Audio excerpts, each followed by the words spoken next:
Well, ever since we've had a new van and getting ready to go back on the road, every second post that we see on Facebook has been about some sort of near-miss caravan disaster or a caravan disaster. Correct. So we thought while we're getting ourselves ready to go for the holiday season, we are doing all our pre-checks and we thought we'd share them with you. So hopefully some of the tips we can share with you prevents you guys from making any mistakes and avoiding the disasters we keep seeing on the social media. All right, well, let's go. A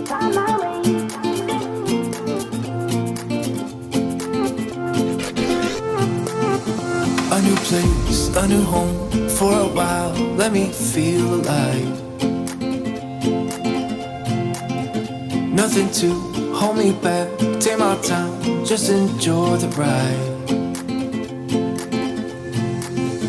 A new man passing by, life is good. First thing you got to do is go for a quick walk around the van. Now, once you got the van hooked onto the car, the first thing you got to do is make sure that the hitch is secured to the car. Now, when you buy a hitch, they always give you one of those little pins.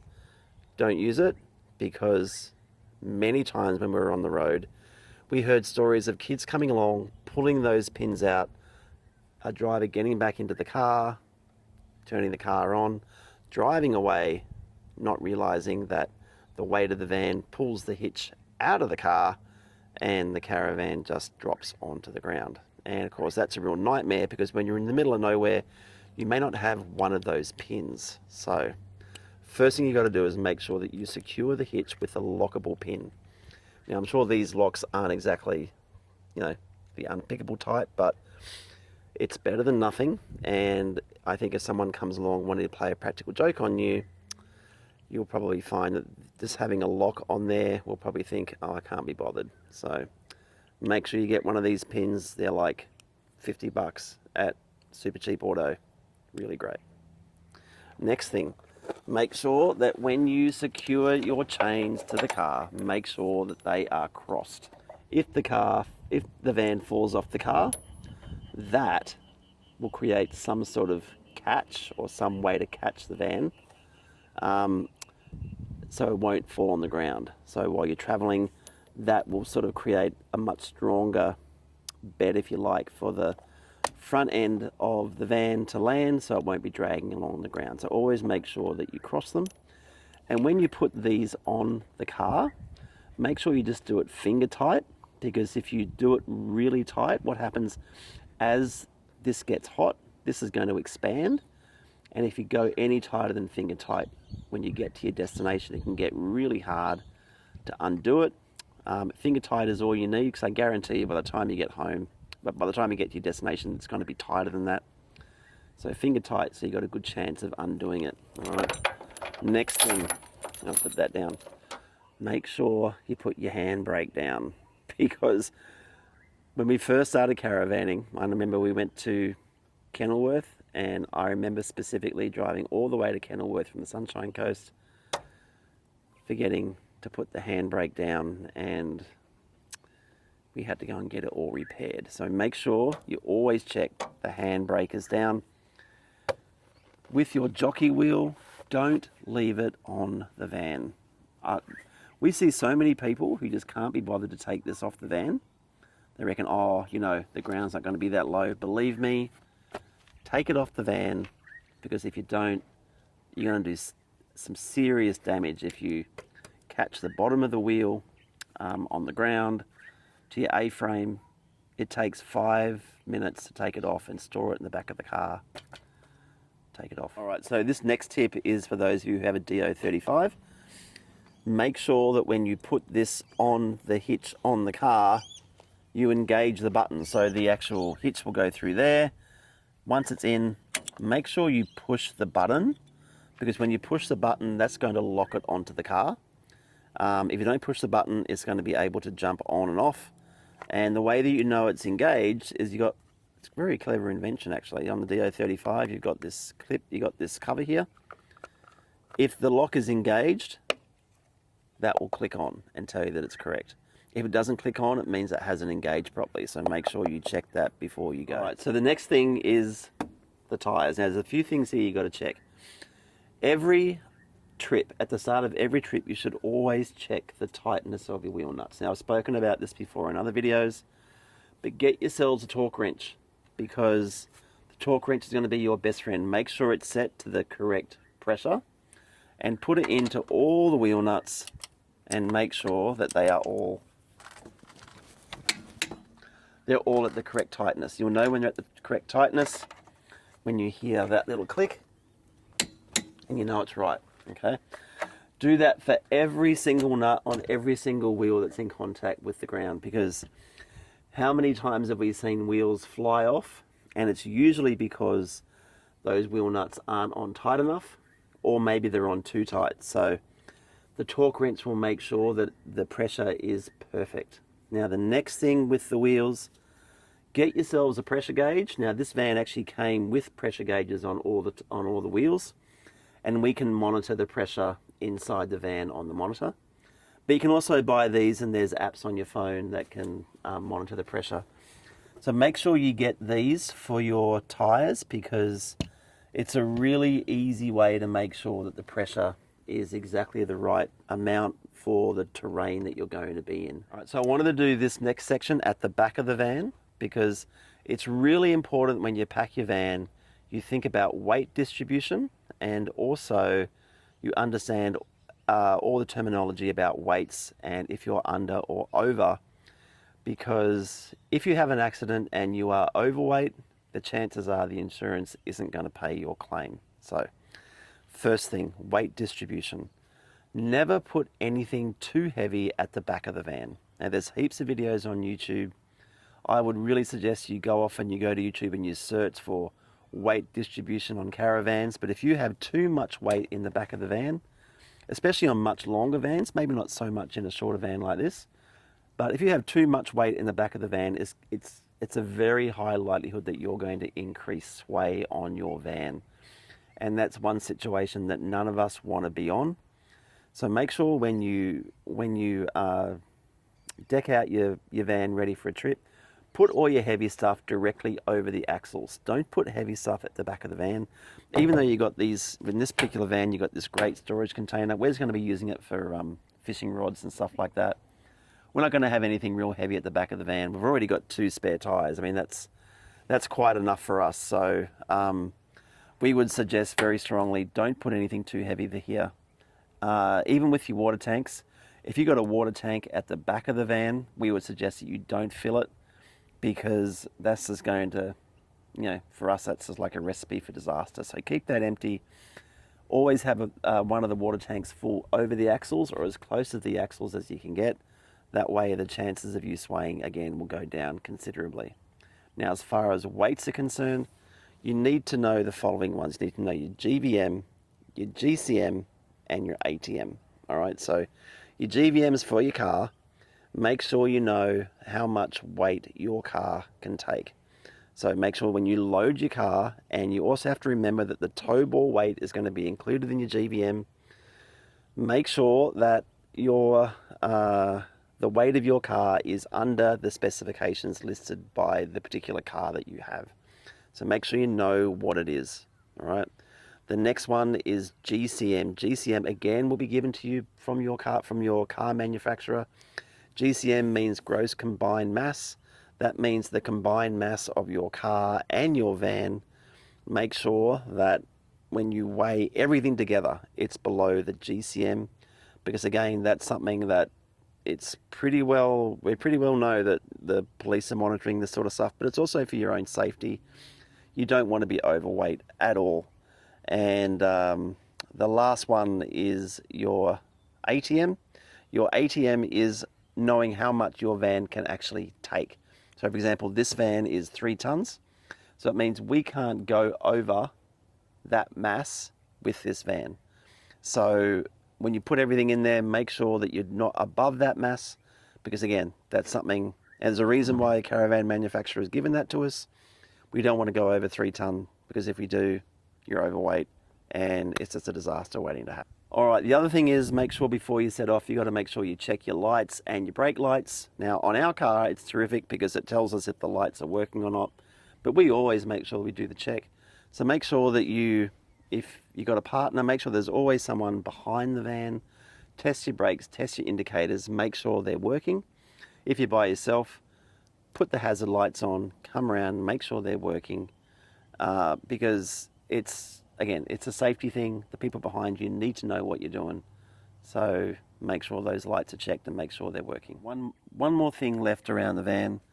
With your stabiliser legs, now, two things actually about the stabiliser legs. Never use these legs to jack up your van, all right? They're called stabiliser legs for a reason. They're there to stabilise the van when you're in it.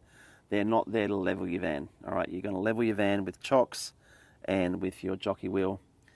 But make sure when you leave, make sure you triple check that these are locked back up underneath the van, because so many times those locks can come undone, the thing can fall, and when you get back to your destination, you know, you're not going to have a leg there, which is just going to be a pain in the neck. So 5 seconds to check all those stabilizer legs will mean, you know, a relief from a whole world of pain later on. And one more thing while I think of it that you need to check is make sure your hatches in your van are back down.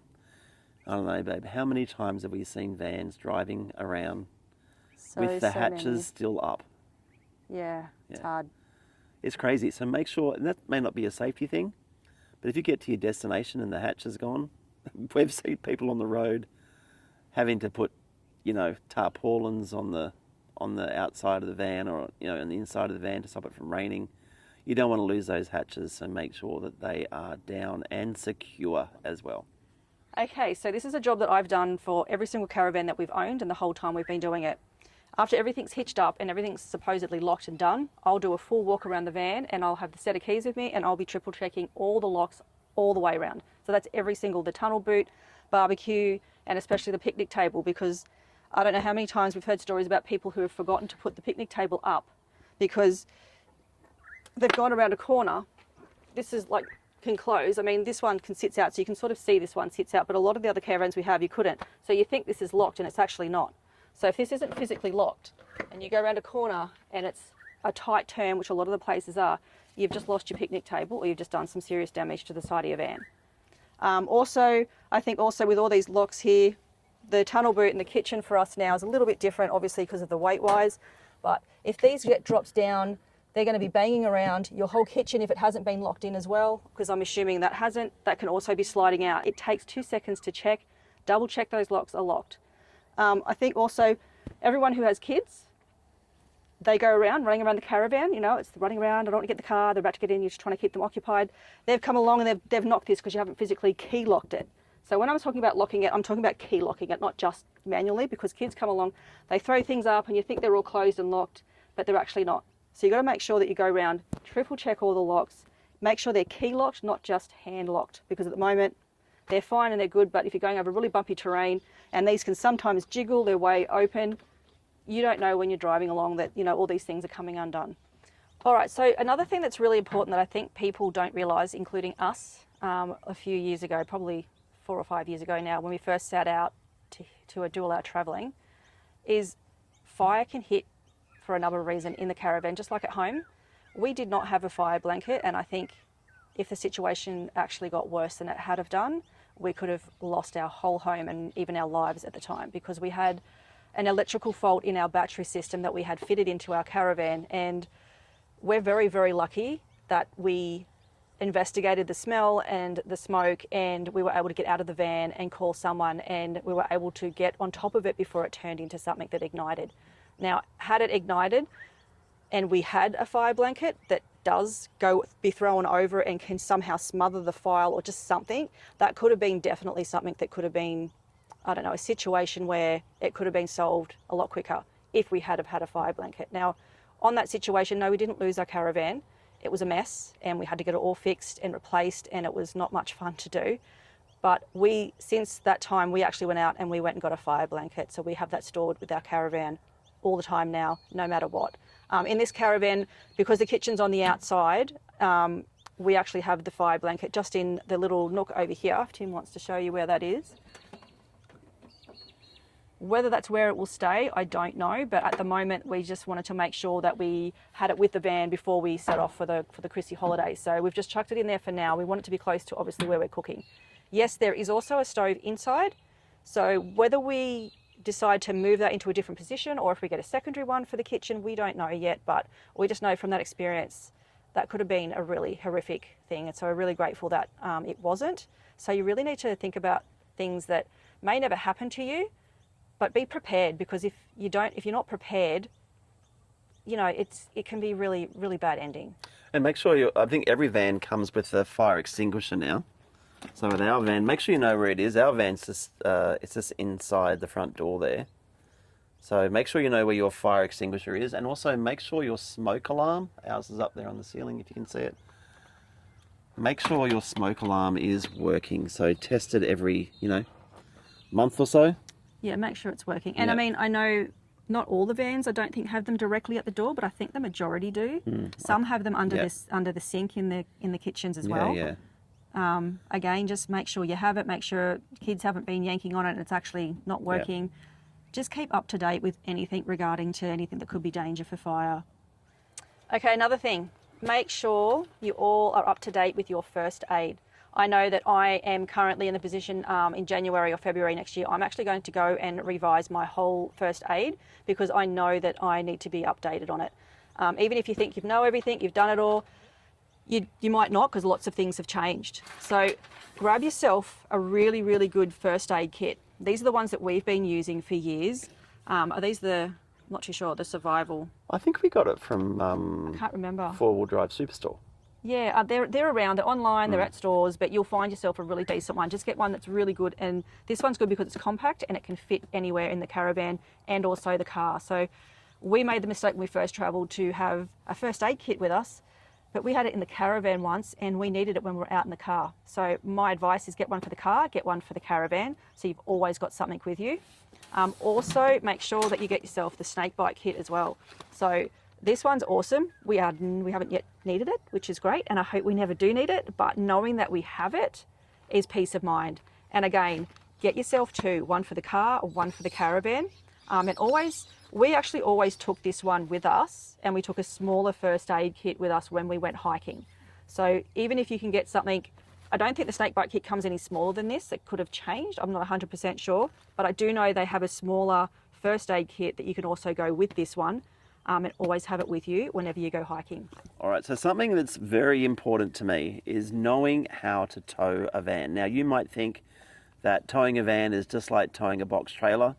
It's nothing like towing a box trailer. So if you've got a caravan, and if you're new to caravanning, make sure you go and do a towing course, because towing a caravan is totally different to towing a box trailer, and you need to know how to respond to emergency situations. Now, we've been on the road quite a few years, and a number of times we've been driving along just a 2-lane road, and we've gone around a corner and someone isn't watching, and they go across onto the other side of the road, and they're right there, and you got a van, and you need to know what you need to do to stay safe. Now, if you don't do a caravan course, you're not going to be put into those situations, and you won't know what to do. So make sure you do everything that you can to know how to tow a caravan. The next thing is, with tow bore weight, you want to make sure that the tow bore weight of your van is close to 10% of the entire ATM of your van. So if your van, say, is 3 ton, you want to make sure that your tow bore weight is as close to 300 kilos as you can, because what that's going to do is that is going to anchor the van to your car, and it's also going to minimize sway. So you don't want to have a 3-ton van with a 150 or 100 kilogram tow bore. That's just a recipe for disaster, and I guarantee you that the chances of your van swaying is going to go up considerably. So make sure your tow bore weight is around that 10% or as close to that as you can possibly get it. The next thing is, when you're towing your van, I don't know what goes through people's heads, but I've seen people towing caravans and they're just going way too fast. I mean, if you own a caravan and you think you need to go at 120 or even 110 kilometers per hour, you're in the wrong recreational vehicle, because you don't need to go that fast. Now, we hardly ever, I don't think we ever go above 100 kilometers per hour, ever. If we're on a 2-lane road, we generally just go, if we're on like a 4-lane highway, we generally stick in the left-hand lane, go 90 kilometers per hour, and everybody will just overtake us. If we're on a 1-lane road, or like a single-lane highway, we generally try to go 95. We never ever really go any faster than that, because the faster you go, the longer it's going to take for you to stop in an emergency, and that's just going to increase the chances of you staying safe. The faster you go, the longer it's going to take for you to stop. So make sure you keep your speed down, never go more than 100 kilometers per hour. And after all, you own a caravan, why don't you just enjoy it? Because you're meant to be going slower. Enjoy the slowness and look around you and enjoy the beauty. So another really important thing to do, check all your latches and locks inside. So that's just as important as the outside, as I was talking about before, because we've all seen them. We've all seen people who have had fridges that locks have come undone because they haven't been slightly clicked in. Same with cupboards, where you've had your plates and bowls falling out everywhere you get to your destination. It's happened to us. That's why I know it happens, because I didn't triple check a lock. And we got to a destination and we had contents, because in our old van we had food storage in the top cupboards, and those cupboards no longer had food in them. So they were on the floor. And we had a drawer at the back of the cupboard, which we kept all of our medicines and all those kinds of things for emergencies in the back of the cupboard.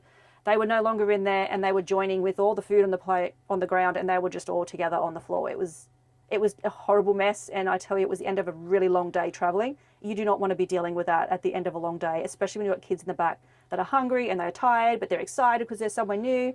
All you want to do is climb into bed and just shut all the lights off and go to sleep, but you end up with a massive disaster. So please make sure you check your fridges are all intact. Also, in your fridge, make sure everything's in a position where it's not going to be rolling around everywhere in your fridge. Same with all your plates and your glasses and your cups. Every time I go somewhere, in this cupboard down below, I won't open it because I've got stuff here, I put our bath towels in to keep everything in that same spot every single time we travel.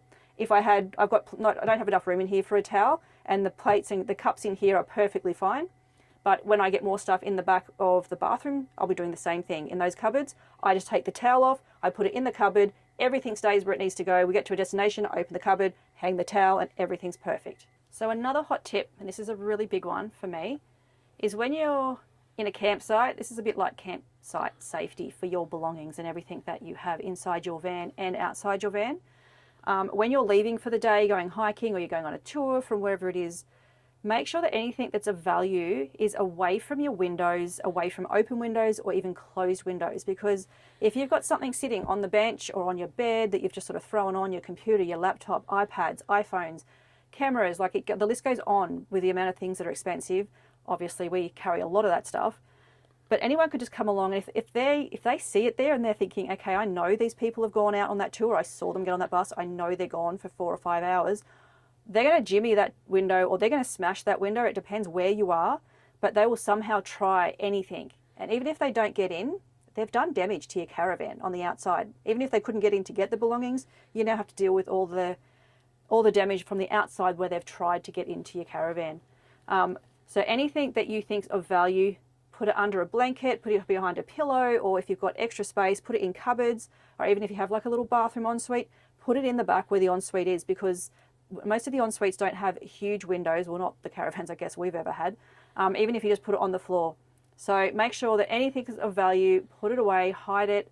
If they can't see it, they're not going to be wanting to come into your caravan as much if there's nothing that they can see. And actually, just one more thing I was thinking about that, babe, is that now that a lot of these vans have got inverters, you want to make sure that when you leave, turn your inverter off. Oh, yeah, definitely. And make sure that you don't have anything plugged into any power point whatsoever. Yeah, and that's safety with fire and batteries and all that kind of stuff. So definitely turn all that off. Yeah, turn your inverter off. You don't need it on when you leave. It's just wasting battery anyway. But that's one more thing that, especially when it gets hot. I mean, one of the things that gets very, very hot in a van is an inverter. And if you leave for the day and it's what, I don't know, 35 degrees outside, you can guarantee inside the van's going to be 45. That inverter's working, it's getting real hot. It doesn't need to be working if you're not here needing to use it. So switch that off, definitely. Switch it off. And all power points, turn all your power points off. Don't ever leave anything in your caravan charging, ever. Ever. We've heard horrific stories, and it's just don't. Just don't do it. It's just like home. Just don't do it. Yep. All right, so I guess the most important thing for us, for you, is that you guys get a chance to really enjoy all of God's creation the way that we enjoyed it for so many years, and we can't wait to get back out on the road, hey? I know, and I just hope our tips can help somebody. I know there's probably other things that we'll come up with later. There's probably so many more things that we've missed, but for us, they were the major ones that we shared with you today, and I'm sure we'll have a later video that might share a few more. And it's all about prevention, mate, isn't it? It is. It's just, but it's also being aware. When we hit the road, like full time, we've been caravanning all our life, and there were so many things that we still had no idea about, like none. Like I remember when we first started, I had no idea about weight. I know that. No, even the tightening of the wheels. We had been using caravans for 5-6 years before we even started hitting the road full time. We didn't even know you needed to tighten the nuts on your wheels. We just got lucky for 6 years. So, you know, there's lots of things we have learned, and we are still learning things. So we're happy to hear anyone else's tips or anything that you think you might do a little bit differently. But these were our top, preventative disaster scenarios that we've shared with you guys today. Because we're all so lucky living in this amazing country. So the last thing you want to do is just do something stupid, and it only takes a second, or it only takes one thing you might look over, and before you know it, you know, your home on road is over, or you've lost your van, or maybe you've lost the door or a hatch or something like that. And this is another thing, go with your gut. Do you know how many times Tim's been so like rah at me because I'm like, we've hit the road. It's not true. I never get rah at you. You do all the time. Anyway, he's tired and cranky, and it's been a morning. We've packed up. We're always late. We never leave on time. We're always late. But when we're traveling, we've left. We hit the highway. You know, it's 110 or 100 k's, and here we are. And then I sit there and go, "Did you do the handbrake? Did you tie the latches? Have we shut the latches? Have we shut the hatches?" And she never does. He goes, "Now we have to pull over and triple check. I know that I've done it, but we have to triple check." In saying that, quite often I would drive for 5 minutes and I have to pull over because I've got this little naggy thing. There goes Millie. I know. I've got this little naggy thing in the back of my mind, which is the dog's going nuts. Sorry, the dogs went mad. I had to go mad at them to put them to bed. But as I was saying, even I've been driving for 5 minutes and I've pulled over, and Justine says, "What are you doing?" And I said, "Look, I've just got this little naggy thing in the back of my head saying, have the chains on, or have you locked the hitch on?" Yeah. And that one's a very common thing. When you hear that little voice, when you hear that conscience of yours, make sure you just... It doesn't matter, even if it's all done and perfect, do it anyway, because that's a long drive of you wondering, I hope the caravan's still attached, I hope everything's 99 sweet. times out of 100, it's good, but that one time out of 100, and I think it's happened to us once or twice. It's worth, because we've had a lot of rough pack-ups where we've been rushed and we're late, or it's crappy weather, and it's so easy just to forget that one step. So... lots of people actually have a checklist, I think, beginners, and they actually put a checklist on their door and they go, okay, have we done this? And they check everything off. I mean, that's pretty good. I mean, we're not that organised, but you never know. I don't think we ever will, but we've got each other, and then we'll just pull over to check. So prevent the disaster. I think that's the thing. Prevent the disaster. Yes. And get out there and just live your life the way that God wants you to live it. And have fun and enjoy it, and I hope all this has somehow made sense and helped you guys, but I'm sure there's more. Like I said, I'm sure we've missed stuff, but well, that's okay. That'll be part 2. That will be part 2. There's already things in my head that I'm going, okay, there's more we can share with you guys, but that's for the next video. All right. Well, have a great time out there, and we're going to see you on the road real soon. See ya. I found my way.